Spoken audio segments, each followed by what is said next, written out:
성경 말씀 마태복음 8장 28절에서부터 34절까지의 말씀입니다. 성경 말씀 마태복음 8장 28절에서부터 34절까지의 말씀입니다. 제가 봉독해 드립니다. 또 예수께서 건너편 가다라 지방에 가심에 귀신 들린 자 둘이 무덤 사이에서 나와 예수를 만나니 그들은 몹시 사나워 아무도 그 길로 지나갈 수 없을 지경이더라. 이에 그들이 소리질러 이르되 하나님의 아들이여 우리가 당신과 무슨 상관이 있나이까? 때가 이르기 전에 우리를 괴롭게 하려고 여기 오셨나이까 하더니 마침 멀리서 많은 돼지떼가 먹고 있는지라. 귀신들이 예수께 간구하여 이르되 만일 우리를 쫓아내시려면 돼지떼에 들여 보내주소서 하니 그들에게 가라 하시니 귀신들이 나와서 돼지에게로 들어가는지라. 온 떼가 비탈길로 내리다라 바다에 들어가서 물에서 몰사하거늘 치던 자들이 달아나 시내에 들어가 이 모든 일과 귀신 들린 자의 일을 고하니 온 시내가 예수를 만나려고 나와서 보고 그 지방에서 떠나시기를 간구하더라. 아멘. 어떻게 지난 한 주간 잘 지내셨나요? 이제 2025년이 시작된 지가 이제 3주가 지났어요. 이제 새해를 우리가 시작하면서 여러분들이 어떤 계획 혹은 어떤 소망을 가지고 여러분들이 살아가고 계시나요? 저는 이제 우리 예일의 청소년들이 세 가지를 우리 중등부 시기 때 세 가지를 꼭 체험하고 갔으면 좋겠다, 이 마음을 가지고 또 한 해를 시작하고 또 기도하면서 준비하고 있습니다. 이게 무엇이냐? 이제 이게 여러분들의 기도 제목이 돼야 돼요. 그게 무엇이냐면 첫 번째가 하나님이 어떤 분이신지 깨닫는 것입니다. 여러분들이 하나님이 어떤 분이신지 깨닫고 이분을 알아가는 것, 이게 첫 번째예요. 그리고 두 번째는 여러분들이 누구인지, 여러분들의 정체성을 깨닫는 것. 그리고 마지막 세 번째는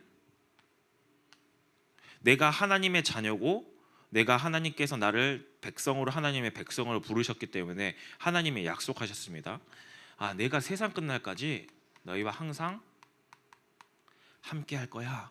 이 사실을 여러분들의 매일의 삶 속에서 누리는 것. 제가 이제 우리 중등부 친구들과 함께 우리 중등부 아이들이 졸업하기 전에 이 사실을 깨닫고 고등부에 올라갔으면 좋겠다. 왜 이걸 했을까요? 여러분들이 아마 말씀을 많이 들어보면 알겠지만 성경이 66권이죠. 성경을 압축해서 중요한 핵심을 딱 세 문장을 뽑으라면 이 세 문장이 나와요. 하나님께서 예레미야서 31장에 보면 그렇게 이야기합니다. 내가 새 언약을 맺을 거야 라고 하면서 언약이 내가 너희의 하나님이 되고 너희는 내 백성이 되고 내가 영원히 너희와 함께 할 거야. 즉 뭐예요? 중등부 시기에 여러분들이 언약을 깨닫고 가기를 바라는 마음으로 여러분들에게 좀 이런 말씀을 드리고 이런 기도 제목을 가지고 함께 사역을 할 거다. 그리고 여러분들도 이런 중심을 가지고 이런 마음을 가지고 예배의 자리에 나와서 함께 예배를 드렸으면 좋겠습니다. 그런데 사실상 이 사실을 청소년 시기 때 깨닫는 거는 굉장히 어려워요. 왜 어렵냐? 일단은 내 삶 가운데 특별한 이벤트가 없어요. 많은 사건, 사고와 위기 이런 것들이 없어요. 보통 성경의 수많은 인물들 뿐만 아니라 이러한 사실들을 많이 깨달았던 사람들은 정말 삶 속에서 많은 위기와 어려움 가운데서 하나님 살려주세요라는 그 간절함 속에서 이것들이 발견되어졌거든요. 그랬는데 청소년 시기 때 그런 문제와 위기가 온다? 이거는 쉽지는 않아요. 그런데 어떻게 우리가 그러면 이 언약들을 깨닫고 어떻게 하면 할 수 있습니까? 어떻게 하면 이런 것들을 하나님을 깊이 알아갈 수 있습니까? 네, 그래서 우리가 또 이게 이렇게 연결되어지면 여러분들이 또 이럴 텐데, 그래서 여러분들에게 훈련을 계속해서 계획하고 있는 거예요. 왜냐하면 성경에 어렸을 때 많은 이 하나님을 깊이 깨달았고 하나님을 알아갔던 그 친구들의 모든 특징이 뭐냐면요, 훈련 속에서 이 아이들이 자라왔다라는 거예요. 단순하게 교회에 왔다가 그냥 가는 거, 네, 그 가운데서도 굉장히 하나님의 은혜가 크게 있을 수도 있어요. 그런데 훈련은요, 더 큰 하나님의 특별한 은혜가 있어요. 근데 그럼 무조건 훈련을 가면은 깨닫게 됩니까? 아니, 그거는 또 아니에요. 어떤 친구는 훈련의 시기가 좀 뒤늦는, 이제 고등학교 때 가서 깨달을 수 있는 친구가 있고요, 빠른 친구는 초등학교 때도 깨달을 수 있고요. 다 천차만별이에요. 그거는 하나님이 은혜를 베풀어 주시는 그거니까요. 그런데 우리가 그 훈련 은혜의 자리에 계속해서 나아가서 정말 그 하나님의 그 은혜를 구하며, 그러면 그 속에서 하나님을 알아가고 나의 정체성을 확립하고, 그러면서 내가 하나님의 이런 분이네를 깨닫게 되면은 하나님의 함께하심을 내가 누리게 되어지는 거거든요.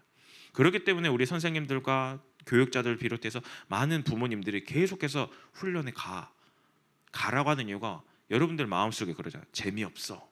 내가 왜 가야 돼? 친구도 없는데 내가 왜 이 훈련을 가야 돼?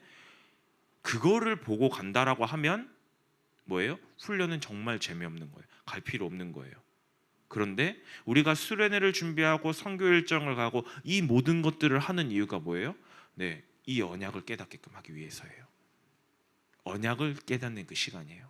그렇기 때문에 우리 예일의 청소년들이, 특히 중등부 청소년들이 그런 얘기를 해요. 한 번씩 학교 일정이죠. 저 한 번씩 느끼는 거예요. 고등학교 때처럼 고등학교를 가면은 제가 어느 정도 이해는 돼요. 왜냐하면 고등학교는 직접적으로 내 내신이 대학과 연결이 되어지니까요. 근데 중학교 내신은 눈을 씻고 찾아봐도 대학 내신하고 절대 연결이 안 되거든요. 대학 가는데 연결이 안 되는데, 한두 번 하루 이틀 빠진다고 해서 내신이 곤두박질치고 학원 성적이 곤두박질치고, 그거는 개인의 실력의 문제긴 하지만 왜 이렇게까지 강력하게 이야기하냐, 정말 이 훈련에 참석해서 여러분들이 이 언약을 깨닫는 그런 좀 시간이 됐으면 하는 마음으로 좀 이렇게 서론적으로 이야기를 합니다. 그래서 우리가 이제 이 하나님을 계속해서 깊이 알아가고 이 언약을 깨닫게 되면은 어떤 일이 혹시 일어나는지 아세요? 어떤 일이 일어나는지. 그냥 여러분들이 그러니까 훈련에 관심이 없는 거예요. 도대체 내가 이 하나님을 만나고 이 하나님을 알아가고 내 정체성이 확립되고 내가 하나님과 함께함을 누리면은 도대체 어떤 일이 내 삶에 일어나지? 어떤 일이 내 삶에 일어나지? 여러분들이 지금 거기에 대해서 모르고 있기 때문에 은혜 받는 거 그냥 멀리 두는 거거든요. 어떤 일이 일어나면요, 여러분들 가정, 그리고 여러분들의 가문, 그리고 여러분들의 현장, 이 가운데 여러분들을 끝도 없이 공격해 들어오는, 여러분들을 공격해 들어오고 중독의 문제부터 시작해서 그 모든 문제들, 이런 문제들 있잖아요. 이 문제들이 하나님이 해결해 가신다는 거예요. 나는 도저히 핸드폰을 끊을 수 없는데요. 핸드폰 없으면 저는 내 삶을 못 살 것 같은데요. 네, 이거 깨달으면요, 하나님이 그 끊을 수 있는 힘을 주세요. 우리 가정에는 전도사님 알지도 못하는 그런 영적인 흐름들이 굉장히 많이 와서 우리 집안을 잡고 있는데요. 네, 예수 이름 붙잡고요, 이 언약을 깨달으면요, 그 문제가 해결돼요. 그 문제가 해결돼요. 저는 원래 제 이야기를 하는 걸 별로 좋아하진 않아요. 왜냐하면 자랑할 것도 없고, 그리고 이게 기준이 될까봐 이게 좀 되게 무서운 부분인데, 저희 집안 사람들은 굉장히 질병으로, 저희 위에 아버지 때부터 시작해서 질병으로 굉장히 많이 아프셨어요. 일단은 저희 아버지 때에서는 다 암이에요. 그리고 제 주변, 이제 저랑 같은 촌수에 있는 이 사람들은 다 심장병이에요. 그래서 저희 사촌 형 2명이 심장병으로 죽고요. 심지어 한 분은 심장 안에 가지고 있고요. 저희 아버지도 위암으로 돌아가셨고요. 큰아버지도 간암으로 돌아가셨고요. 고모도 암으로 돌아가셨어요. 고모들도. 뿐만 아니에요, 이모들도 암으로 다 돌아가셨어요. 사촌 누나도 암이에요. 다 언제요? 20대, 30대 때요. 그런 질병의 문제들이 계속해서 왔어요. 그런 가정 가문에 알게 모르게 흐름으로 내려왔던 그 모든 문제들. 근데 참 신기해요. 저는 몸에 아무 이상이 없어요. 전도사님이 술 담배도 안 하고 건강하니까 그렇죠. 아니요, 그 사람들이 아프고 싶어서 아팠겠습니까? 우리 가정 가문 사람들이 아프고 싶어서 아팠겠습니까? 아니요, 가정 가문에 우리가 전혀 알지도 못하는 그런 영적인 문제들, 우리 가문을 휘잡고 있었던 그 문제들, 참 신기하죠? 이 문제가요, 내가 이 예수 그리스도를 믿고 하나님을 만나고 하나님을 알아가고 그 가운데서 이 문제가 완전히 끊겨버렸어요. 되게 신기한 일이죠. 그런 것처럼 정말 여러분들이 이 언약을 깨닫게 되어지면요, 여러분들이 정말 이 하나님을 만나고 이런 것들을 가지고 하나님 앞에 간절히 나와서 기도하면요, 하나님이 이런 모든 것들을 해결해 가신다라는 거예요. 그게 오늘 본문의 내용입니다. 오늘 본문의 내용을 보면 이제 지난주에 예수님이 배를 타고 바다를 건너가시다가 폭풍을 만나게 됩니다. 그리고 나서 폭풍을 잔잔케 하신 이후에, 그리고 나서 가다라 지역, 이제 마가복음이랑 누가복음에는 거라사 지역이라고 이야기하는데 약간 이방 지역이에요. 그쪽에 내리세요. 그리고 그 가다라 지방에서 내리셔가지고 이제 그 지방 지역으로 들어가고 있는 그 지역 사이를 지나가면서 무덤을 지나가시는데, 그 무덤을 지나갈 때 거기에 누가 있어요? 귀신 들린 자가 있어요. 귀신 들린 자가 거기를 장악하고 있어요. 그래서 그 귀신 들린, 여러분들이 생각할 거예요. 무덤 하면 어디 깊은 산골짜기, 어디 깊은 어디 그런 데 있을 거라고 생각하잖아요. 그건 우리나라의 문화고, 여기 이스라엘 문화는요, 이스라엘은 산지가 80%가 넘습니다. 산지가 80%가 넘고요. 그러다 보니까 곳곳에 돌산들이 많아요. 그래서 곳곳에 동굴들이 많습니다. 그래서 이들의 장례 문화는 뭐냐면요, 그 가족들을 동굴 안에다가 이제 시신을 안치하는 그게 관습이에요. 그래서 그냥 외곽 지역에 가면 굉장히 그게 많아요. 그 무덤들이 굉장히 많아요. 근데 그 귀신 들린 자들이 그 무덤에서 살고 있었어요. 그 무덤 사이에서 살고 있었어요. 그 무덤 사이에서 살고 있다가, 그래서 예수님을 만나고요, 예수님이 그들을 치유하십니다. 그들을 내쫓고 치유하시는 내용이 오늘의 본문의 내용이에요. 근데 여러분들 생각해 보세요. 무덤이 뭘 의미해요? 무덤은 뭘 의미해요? 죽음을 의미해요. 무덤은 죽음을 의미합니다. 무덤에서 사는 사람이 있어요? 없잖아요. 근데 이 귀신 들린 자들은 어디에서 살고 있어요? 도시에서 살고 있는 게 아니에요. 마을에서 살고 있는 게 아니라 무덤에서 살고 있다는 거예요. 이게 영적으로 굉장히 중요한 의미를 나타내고 있어요. 무엇을 나타내고 있냐? 마을, 이렇게 하면 대부분 함께 살아가는 거잖아요. 다른 말로 공동체예요. 마을 공동체, 도시 공동체라고 이야기를 해요. 그 사람들과 함께 살아가요. 그런데 우리가 아마 우리 중학교 1학년 친구들은 아마 못 들었을 거예요. 우리가 계속해서 마태복음을 작년 한 해 쭉쭉쭉 이어오면서 마태복음 5장부터 7장까지의 내용이 예수님께서 산에서 이제 설교하셨다 그래요. 산상수훈인데, 산상수훈의 핵심은 하나님 나라의 백성은 이렇게 살아가야 돼, 하나님 나라의 삶은 이런 삶이야 라고 강력하게 이야기하세요. 하나님 나라에 대해서 이야기하세요. 그렇게 이야기를 하시고 나서 마태복음 8장에 딱 내려오자마자 첫 번째로 만난 사람이 나병 환자예요. 하나님 나라의 공동체 안에 함께할 수 없는 나병 환자를 만나서 그들을 치유하세요. 두 번째로 만난 사람이 누구냐? 이방인 백부장의 하인을 고쳐주세요. 이방인은 누구예요? 하나님 나라에 동참할 수 없는 그 사람이에요. 그를 하나님께서 만나서 치유해 주세요. 뿐만 아니죠, 여자들을 치유하시고요, 귀신 들린 자를 치유해 가세요. 하나님 나라를 실컷 설명해 놓고 나서, 예수님이 그래 놓고 나서 하나님 나라에 동참하지 못하는 사람들을 만나서 그들을 하나님 나라에 동참하게끔 하시거든요. 근데 오늘 무덤에서 사는 이 사람, 다른 말로 영적으로 완전히 죽어서 하나님 나라에 들어올 수 없는 그 사람을 말하고 있는 거예요. 영적으로 죽어 있는 사람이에요. 지금 그래서 어디에서 살고 있어요? 무덤에서요. 그 하나님 나라의 공동체 안에 들어오지 못하고 영적으로 죽어서 무덤 가운데서 살고 있는 그 사람, 이 사람을 지금 누가 만나러 가신 거예요? 예수님이 만나 주신 거예요. 예수님이 만나 주신 거예요. 그렇게 해서 어떻게 합니까? 이 영적으로 죽은 이 사람에게 내가 곧 길이요 진리요 생명이라고 예수님이 이야기하시죠. 생명을 불어 넣어서요. 그래서 어떻게 해요? 이 사람을 살립니다. 그렇게 해서 이 사람이 그럼 계속해서 무덤에서 살까요? 아니요. 이 사람들이 다시 도시 안으로 들어갑니다. 하나님 나라의 공동체 안에서 함께 살도록 누가요? 예수님이 하셨다라는 거예요. 예수님은 이런 분이세요. 단순하게 뭐 치유의 능력, 뭐 이게 있다 그게 말하는 게 아니라 예수님의 궁극적인 목표는 뭐냐? 하나님 나라에 여러분들을 동참하게끔 하시는 거예요. 그리고 하나님 나라의 백성들이 살아갈 수 있도록 힘을 주시는 거예요. 지금 그 이야기를 하고 있는 겁니다. 단순하게 뭐 야 귀신 들린 자를 예수님이 쫓아냈대, 지금 그 이야기가 아니에요. 여러분들에게도 마찬가지예요. 여러분들도 원래는 불신자 때는 영적으로 죽은 존재예요. 하나님 나라 저 천국에 함께 할 수 없는 그런 존재들이었어요. 그랬는데 그런 여러분들에게 누가 찾아왔어요? 예수님이 찾아오셨어요. 찾아오셔서 어떻게 합니까?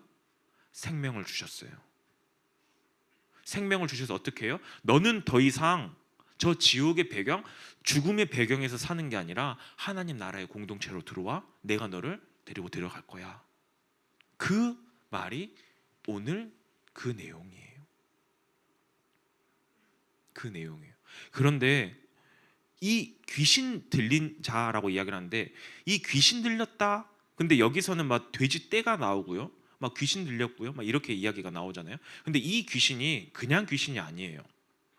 이 귀신이 그냥 귀신이 아닌데 마가복음에 보면은 군대 귀신이라고 이야기를 하는데요. 헬라어로는 이제 레기온이라고 표현을 합니다. 이 레기온이라고 표현을 하고 군대 귀신이라고 이야기하는데 그 레기온이라는 단어를 어디에다 쓰냐면 로마 군단.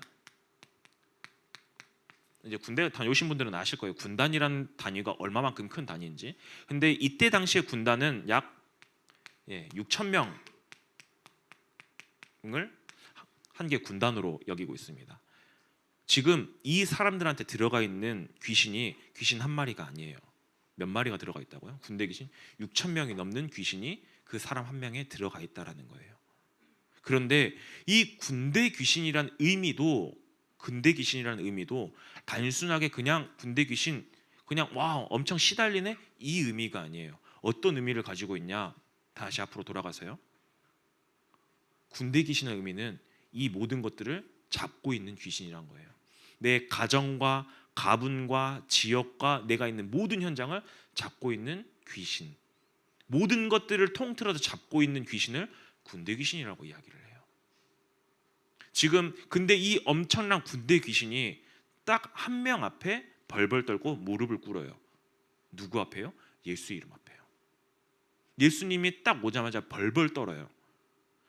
그 이 세상에 그 어떤 사람들이 그 앞을 지나갈 때 사나워서 그 앞을 지나갈 수 없을 정도인데 예수님이 지나가니까요 그 앞에 무릎을 꿇고 벌벌 떨고 살려주세요 이야기하는 거예요.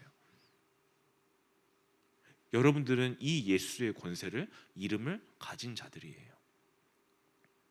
혹시 여러분들 삶 가운데 우리 집은 너무나도 문제가 많습니다. 우리 집안에 너무나도 힘들고 어려운 것들이 너무나도 많습니다. 혹은 나아가서 우리 지역에는 너무 이런 문제가 많아요. 뭐 이런 것들이 많아요. 아마 여기에서 이제 바다 쪽에서 사셨던 분들이 계실 수 있긴 한데 바다는 이제 어부 하시는 분들은 굉장히 이제 바다신을 노하게 하면 안 되기 때문에 제사를 굉장히 많이 지냅니다. 고사 같은 걸 굉장히 많이 지내는데 참 신기하죠. 그 지역마다 죽는 방법이 다 달라요.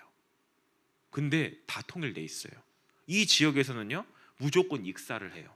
어디 지역을 가면요 분명히 뭔가를 하는데 여자 문제가 너무나도 많아요. 어디 지역을 가면요 굉장히 질병의 문제들이 굉장히 많아요. 지역마다 다 달라요. 근데 동일하게 그 모든 지역이 그렇게 돌아가요. 왜요? 말했잖아요. 군대 귀신이에요. 그 지역을 장악하고 있어요. 뿐만 아니라 아까 이야기했죠. 저희 집안은 그 질병의 문제들 굉장히 강했어요. 근데 그걸 누가 잡고 있어요? 네, 군대 귀신이요. 그 가정 가문까지도 딱 잡고 있어요. 근데 그 귀신을 누가 완전히 꺾으셨어요? 네, 예수님이 완전히 꺾으셨어요. 예수님이 꺾으셨어요. 여러분들, 우리가 앞에서 계속해서 말씀을 나누고 있잖아요. 우리가 예수를 믿으면 어떤 일이 일어납니까? 예수 이름 붙잡고 부르짖으면 어떤 일이 일어납니까? 네, 나병 환자를 치유하셨고요. 그리고 병든 자를 치유하시고요. 열병 걸려서 방황하고 있는 베드로의 장모를 치유하시고요. 심지어 바다를 건너고 있는데 태풍과 폭풍을 잠잠케 하시는 그 예수님, 뿐만 아니라 군대 귀신조차도 벌벌 떨게 만들어서 그를 쫓아내셨던 그 예수님이 지금 여러분들을 만나고 싶어 하세요. 여러분들이 그 예수의 이름을 붙잡고 있으면 그런 능력이 나타난다니까요. 여러분들의 삶과 여러분들의 현장 가운데요. 근데 이거를 여러분들이 생각해 보세요. 몸소 체험하면 힘들어요. 몸소 체험하면 힘들잖아요. 어떻게 하면 그러면 내가 이 예수를 깨달을 수 있습니까? 저는 지금 잘 안 믿어지는데 어떻게 하면 깨달을 수 있을까요? 네, 다시 앞으로 돌아가서 여러분들이 훈련해서 함께 훈련에 나와서 하나님 그냥 훈련에 가볼까 이거 말고요. 여러분들의 마음을 하나님 나 이번 훈련을 통해서 나 이번 수련회를 통해서 하나님을 깊이 알아가고 싶습니다. 하나님 나 하나님을 깨닫고 싶습니다. 예수님을 알고 싶습니다. 그 마음가짐 하나요. 이거 가지고 있잖아요. 그러면 하나님이 훈련을 통해서 완전히 은혜를 베풀어 주세요. 그래서 어떻게 해요? 네, 여러분들이 이 예수님을 깨닫고 이 깨달고 나서 내가 가는 모든 현장마다 이 사건들이 일어나기 시작해요. 이 일들이 일어나기 시작해요. 그렇다고 해서 진짜 태풍 부는 해운대 바다 가가지고 예수 이름으로 그거는 말이 안 되는 거고. 여러분들 정말 이 예수 이름 그 이름 붙잡고 나아가시기 바랍니다. 청소년 시기 때 뭔가 잘 모르겠는데요, 안 믿어지는데요. 청소년 시기 때는 정체성의 혼란이 오는 시기라고 항상 다들 이야기합니다. 맞아요. 저도 청소년 시기 때 하나님 진짜 있을까 없을까 정말 이게 중요해? 그런 갈등과 고민 엄청나게 많이 했어요. 그런데 언제 내가 이 예수 그리스도를 깨닫고 하나님 앞에 나아가게 되어졌냐? 네, 훈련 기간 때요. 훈련 때 하나님 나 훈련 참석하는 그 기간 정말 하나님 만나게 해주세요. 근데 이게 더욱더 깊어지잖아요. 어디까지 오냐면요, 여러분들이 이 주일 예배 나올 때 하나님 나 예배 나옵니다. 이 예배 자리 나옵니다. 하나님 이 가운데서 나에게 은혜 베풀어 주세요. 처음 시작점은 훈련이에요. 그런데 이게 내 삶 가운데 깊이 들어와서 어디까지요? 여러분들의 예배 가운데까지요. 그 시작점은 어디에서부터 시작된다고요? 훈련에서부터요. 그렇기 때문에 여러분들이 이번 훈련 당장 내일은 우리 교사 사역자 모임을 하고요. 21일부터 22일 우리 하필 또 감사하게도 교회에서 하죠. 교회에서 모든 훈련이 진행되어집니다. 교회에서 모든 훈련들이 진행되어지는데 함께 참석해서 학교 잠깐 내려놓으셔도 돼요. 특히 중등부는 괜찮아요. 함께 참석하셔서 뭘 해요? 네, 정말 예수님을 만나시기 바랍니다. 그 예수님을 인격적으로 만나고 예수님을 붙잡으시길 바랍니다. 그래서 그 능력의 이름 붙잡고 내가 있는 모든 삶과 현장에서 완전히 승리하는 우리 모든 예래 중등부들 됐으면 좋겠습니다. 우리 함께 합심으로 기도하도록 하겠습니다.